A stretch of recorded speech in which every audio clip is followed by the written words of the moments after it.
Oke, tadi kan kita udah bahas nih ya kan, banyak-banyak kayak kasus-kasus pelecehan seksual. Lalu menurut kalian nih, eh, kita bahas coba dari sisi korban terlebih dahulu. Ketika korban dialami dengan pelecehan seksual, kira-kira dampaknya apa aja sih? Terutama dari dampak psikologis nih buat teman.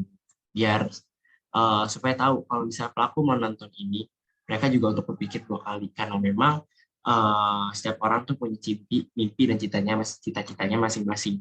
Jadi jika mereka yang punya cita-cita dan mimpi masing-masing terjadi atau bisa dibilang menjadi korban pelecehan seksual, jadi buat saya berharap buat para pelaku yang untuk menonton ini, mungkin kalian semua bisa berpikir dulu untuk yang namanya melakukan kejahatan seksual seperti ini, karena memang dampak-dampaknya pasti akan sangat besar. Dan kira-kira buat teman-teman semua di sini nih, dari Orvala maupun Devi, kira-kira tahu nggak sih apa aja dampak-dampak dari kasus pelecehan seksual ini? Mungkin aku dulu ya. Kalau menurutku, aku kurang paham sih kalau dampak-dampaknya yang jelas, tapi yang pasti kalau soal mencakup, dampak psikologis itu ya yang jelas, mental dari korban ini kan tertekan gitu. Jadi dia dan mungkin dapat berdampak ke, kehidupannya sendiri. Misalkan ketika misalnya korban ini mengalami kekerasan seksual atau pelecehan seksual gitu, korban ini jadi semangat semangat untuk melakukan kegiatannya berkurang gitu. Misalnya kalau misalnya korban ini mahasiswa atau mahasiswi gitu, jadi nggak semangat lagi buat kuliah dan ke depannya kan berdampak pada ya misalnya tugasnya yang nggak pernah dikerjain atau bahkan nilai-nilainya yang malah berkurang gitu. Dan juga, selain itu juga, kekerasan seksual ini parah-parahnya ya dapat membuat korbannya bunuh diri sih. Karena kan ya jelas ketika korban sudah mengalami pelecehan seksual, korban merasa kayak, dirinya ternodai gitu sehingga ya ketika sudah nggak ada harapan lagi buat dia melakukan sesuatu untuk hidupnya dan orang lain ya, dia akhirnya melakukan tindakan yang sayangnya harus dilakukan tersebut, gitu sih. Nah, kalau menurut aku kayak yang aku sebutin di awal tadi kan kekerasan pelecehan seksual ini kan dampaknya begitu besar bahkan sampai seumur hidup gitu kalau nggak ditangani secara serius, kalau cuma disepelekan gitu. Padahal korban ini bisa mengalami traumatis hingga bisa gangguan jiwa, takut bertemu orang, takut untuk bersosialisasi. Tentunya hal-hal itu kalau nggak ditangani ke profesional dapat mengganggu kelangsungan aktivitas sehari-hari gitu ya. Bahkan salah satu contoh kasus mahasiswa di UNRI atau Universitas Riau, maaf saya, kasus salah satu pelecehan seksual di kampus di Jawa Timur tidak mau lanjut kuliah karena tidak mau bertemu dengan dosen itu lagi. Jadi dia benar-benar traumatis hingga ya bayangin saja tidak tidak mau kuliah lagi gitu. Padahal itu kan kuliah kan dampaknya seumur hidup setelah kita lulus ya kan. Jadi ini masalahnya benar-benar urgent harus ditangani oleh profesional sih menurutku. Nah, namun sayangnya kekerasan seksual ini bukan hanya di perguruan tinggi. Kekerasan seksual ini tidak kunjung mempunyai payung hukum yang jelas gitu di Indonesia. Bahkan RUU PKS pun tidak segera disahkan oleh dewan-dewan kita di gedung DPR sana. Mungkin mereka sibuk dengan RUU lainnya, padahal sudah ada demo mengenai urgennya RUU PKS ini untuk para korban. Mereka mungkin kurang menyadari seberapa urgent kasus kekerasan seksual di Indonesia yang begitu merajalela, namun tidak ada payung hukum yang melindungi korban. Dengan tidak ada payung hukum yang jelas selama berpuluh-puluh tahun di negara ini, sehingga sudah menjadi budaya yang normal gitu di masyarakat. Padahal sudah jelas-jelas itu tindakan kriminal berupa kekerasan. Selain itu juga untuk pelaku ataupun calon pelaku yang melihat tidak adanya sanksi untuk perbuatan sebelumnya, jadi mereka tidak ada rasa takut untuk melakukan setelah-setelahnya korban-korban lainnya. Predator sudah menganggap korban tidak akan melapor, tidak mempunyai bukti, masyarakat juga sudah memaklumi. Jadi payung hukum akan sangat berarti untuk korban. Tidak hanya di tingkat perguruan tinggi, korban akan merasa ada yang membantu dirinya melindungi suatu komunitas yang melindungi yang terhadap pelecehan yang ia alami. Komunitas itu padahal dapat mensupport para korban secara emosional, fisik, dan mental. Kalau menurut Malik gimana terhadap tidak adanya payung hukum yang jelas di negara kita? Oke, karena memang kayak kekerasan seksual ini kan jika kita lihat ke negara-negara lain pasti masih banyak juga negara-negara lain yang bisa dibilang mempunyai hukum yang jelas terkait masalah kasus pelecehan seksual ini, terutama di Indonesia sendiri. Dan bisa dibilang karena ada beberapa negara yang kayak kurang begitu memperhatikan terkait masalah kasus pelecehan seksual, tapi nyatanya di Indonesia sangat diperhatikan. Dan memang kayak Indonesia terlalu mengikuti negara-negara lain yang bisa dibilang terlalu tidak memusingkan kasus pelecehan seksual ini. Memang pada faktanya juga negara sangat sibuk sekali mengurus yang namanya undang-undang lain, terus juga mungkin mengurus yang namanya kerjasama dengan pihak-pihak negara lain, dewan-dewan kita juga pasti akan banyak sekali juga masalah-masalah internal yang mereka hadapi. Tetapi jika apa susahnya bisa dibilang apa susahnya untuk buat para dewan sendiri untuk mengesahkan RUU PKS ini. Karena memang RUU PKS ini kan bisa dibilang sangat melindungi yang namanya korban ya, korban pelecehan seksual.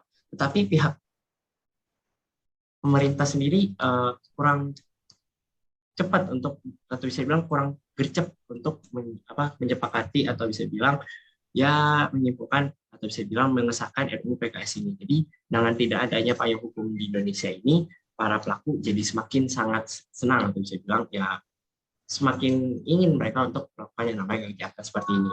Tetapi dengan adanya permen sendiri, ya harapannya sebagai landasan hukum awal di Indonesia untuk kasus-kasus pelecehan seksual ini, ya saya harap para pelaku juga semakin berpikir berkali-kali untuk melakukan hal seperti ini gitu sih.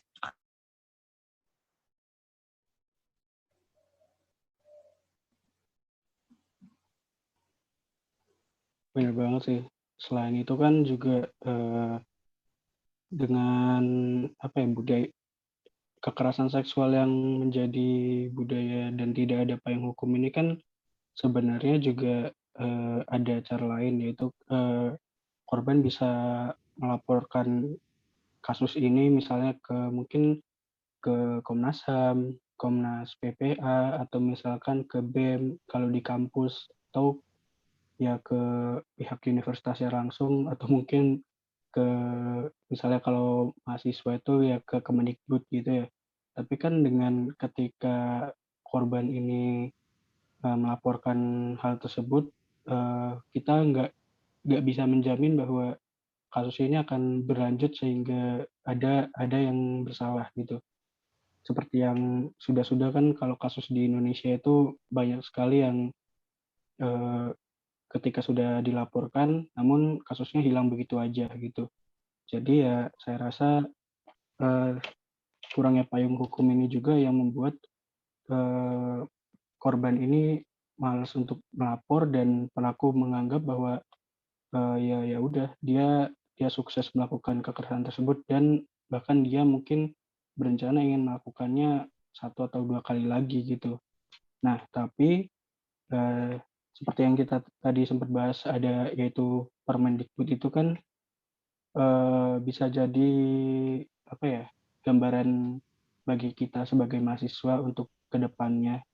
Karena kan kita pasti juga bakal menua dan pasti dari kita sebagai mahasiswa ini mungkin ada yang jadi kepala daerah, ada yang jadi ketua komisi Komnas gitu ya, atau bahkan yang jadi presiden. Ini bisa menjadi gambaran edukasi bagi kita sendiri sebagai future leaders. Karena kan mahasiswa itu juga sebagai agent of change ya.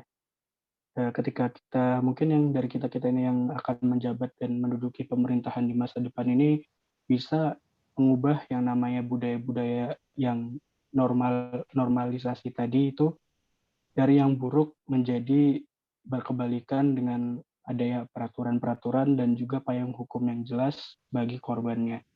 Mungkin aku mau nanya ke kalian berdua, bagaimana sih tanggapan kalian?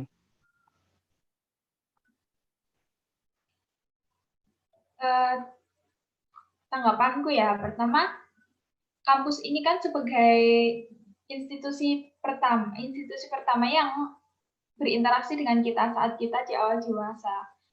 Kampus adalah experience pertama kita untuk memasuki yang lebih lanjut gitu ke depannya.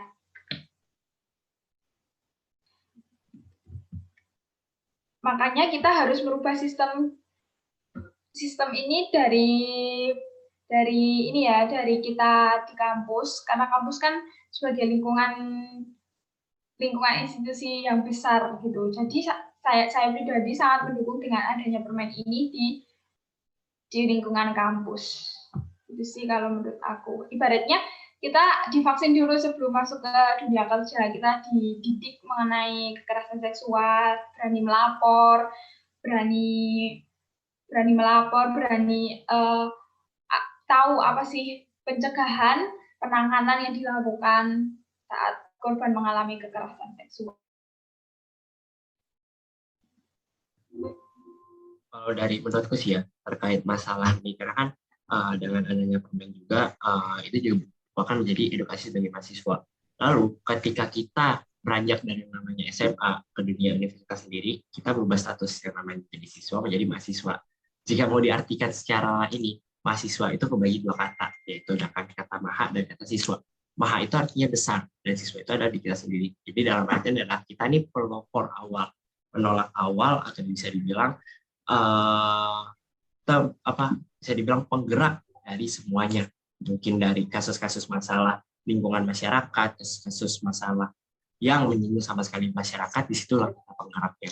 Dan mungkin dari kita yang awal jadi mahasiswa ini, kita pasti nanti ketika kita lulus, kita menjadi orang-orang yang mungkin bisa jadi pengusaha, atau mungkin ketika kita juga bisa menduduki jabatan kursi di pemerintah. Dan saya harap dengan kalian-kalian semua yang menonton video ini atau yang mungkin yang menonton obrolan-obrolan ini, saya berharap ketika kalian duduk di kursi pemerintahan nanti, kalian bisa yang namanya membuat atau bisa bilang mengutamakan terkait kasus pelecehan seksual seperti ini. Karena jika kalian mungkin yang namanya menunda-nunda hal seperti itu, terus nanti kalian punya anak kalian mungkin ya nauzubillah anak kalian mungkin dilecehkan, di situ kan kalian nggak ada dasar hukumnya untuk yang namanya membuat para pelaku ini menjadi jerak melakukan kekerasan seksual. Untuk itu jadi buat kalian-kalian semua yang mungkin nonton video ini, yang mungkin nanti sudah berniat dari awal untuk menduduki kursi pemerintahan, saya harap segera membuat yang namanya RUU atau saya bilang undang-undang terkait masalah kasus pelecehan seksual ini, supaya kasus pelecehan seksual ini bisa ya membuat para pelaku semakin jerak ke depannya. Lalu nih, kampus juga kan bisa dibilang kampus yang baik adalah kampus yang transparan, dalam artian tidak menutupi kasus sama sekali, baik dari kasus dari siswanya dan yang terutama sekali yaitu kasus kekerasan seksual. Tetapi jika kita lihat sendiri di Indonesia sendiri banyak sekali kasus kampus-kampus yang menutupi kasus kekerasan seksual, yang dimana ketika korban sudah melapor kepada kampus, tapi kampus malah ya sudah kamu berdamai saja dengan pelaku, dan kayak cuma hanya mediasi dua pihak yang nantinya kampus cuma hanya menutupi. Kenapa? Karena takut nama kampus menjadi rusak gitu. Nah, menurut kalian berdua nih, kira-kira kampus, jika ada dua kampus yang dimana dua kampus ini sama dua-duanya terjadi kasus yang namanya pelecehan seksual, tetapi satu kampus membuka atau bisa dibilang membuka kasus ini secara transparan, supaya orang-orang tahu jika memang di kampus ini ada kasus pelecehan seksual. Tetapi di satu kampus lain, di satu kampus lagi ini, mereka tidak menyebarkan, bahkan mereka menutupinya, dan bahkan yang nantinya korban akan bicara, tetap juga akan bicara, dan kampus ini juga nantinya akan ke liput-liput juga oleh para media atau mungkin yang lain. Nah, menurut kalian lebih pilih yang mana sih dari dua kampus ini? Dimulai dari Orvana dulu aja sih. Mungkin aku dulu ya. Ya kalau aku ya jelas milih yang kampus yang terbuka, kampus yang mau menyelesaikan masalah di institusinya itu dengan baik gitu. Karena ya ini yang aku sesalin sih. Kenapa sih ketika ada terjadi sesuatu di dalam organisasi atau institusi itu biasanya akan menutup-tutupi kasus tersebut dan ya berbicara ke publik bahwa tidak ada yang terjadi gitu. Semuanya sudah teratasi. Misalnya ini mungkin off topic ya. Misalnya aja yang dulu pernah itu karyawan curhat gajinya di minimarket yang kurang gitu. Beberapa hari kemudian karyawannya itu dipecat gitu. Dan ya dari minimarket itu membela bahwa ya gajinya itu sesuai. Nah, ini kan sama juga seperti yang kekerasan seksual yang waktu itu viral ketika korbannya itu speak up dan kemudian melapor, bahkan tindakan dari kampus ini malah pengen korbannya itu ya sudah menutupi laporan tersebut. Ini kan malah membuat kredibilitas dan konsistensi dari kampus itu sendiri yang perlu dipertanyakan lagi. Dan kalau menurutku kenapa kampus ini, kenapa kita harus mengesampingkan sesuatu yang baik demi sebuah kredibilitas. Bukankah seharusnya kita mendahulukan yang baik, yang mungkin kredibilitas kita ya masih bisa dipercaya oleh publik gitu. Jadi kan ini ketika ada kasus pelecehan seksual, lalu kasusnya ini ditanggapi oleh kampus dengan enteng begitu saja, ini kan bukankah malah membuat kampus itu menjadi dipandang lain oleh publik gitu sih kalau menurutku. Nah, aku juga setuju sama kampus yang terbuka gitu. Jadi kita kan tahu gimana sanksi yang diberikan untuk predator, pengusutan tuntas kasusnya, pencegah perlindungan untuk korbannya, pencegahan pendampingan terhadap korban. Karena DIN pun udah mengatakan ya mengenai hal ini.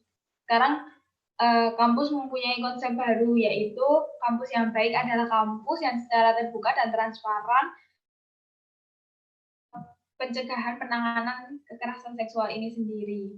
Sehingga diharapkan dengan adanya permen ini, kampus dapat mendukung untuk menyelesaikan masalah-masalah dari banyaknya kasus. Ya. Nah, agak miring sedikit, aku mau tanya pendapat kalian tentang kekerasan seksual juga sih. Jadi kan banyak banget nih kalian kita dengar kabar bahwa pelecehan seksual pun dilakukan kepada balita, kaum disabilitas, anak-anak, bahkan kaum yang lemah gitu. Mereka kan ini kaum yang lemah gitu. Jadi menurut kalian tuh gimana motifnya tuh apa gitu loh? Kok sampai anak-anak lansia? Jadi menurut kalian gimana?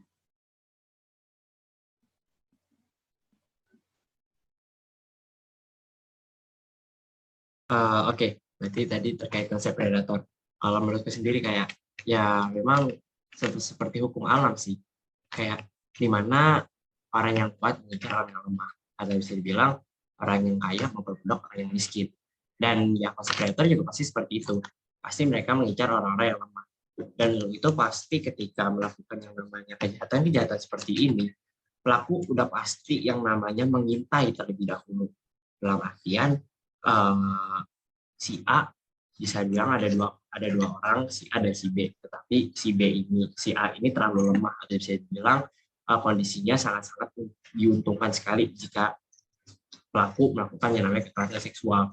Untuk itu mungkin dengan adanya kejadian seperti itu, ya bisa dibilang dengan adanya hal-hal ini membuat kita jadi harus menjadi lebih waspada. Untuk itu jadi buat teman-teman semua di luar sana, jangan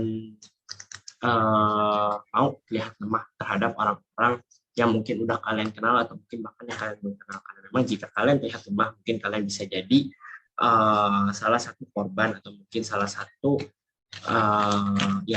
korban yang nanti mungkin bisa jadi kekerasan seksual atau mungkin dari kekerasan dari hal-hal yang lain. Gitu sih.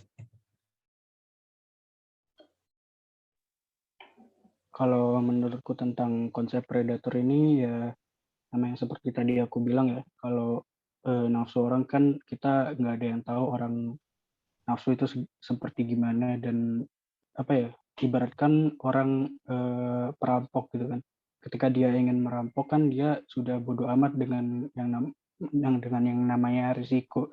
Dia nggak mau tahu, pokoknya dia pengen merampok seseorang atau rumah orang gitu. Jadi ini sama seperti pelaku pelecehan seksual itu sih. Jadi dia ketika sudah nafsu dan dia gak mau tahu caranya, pokoknya dia harus melakukan tindakan itu ke seseorang. Jadi kita juga nggak tahu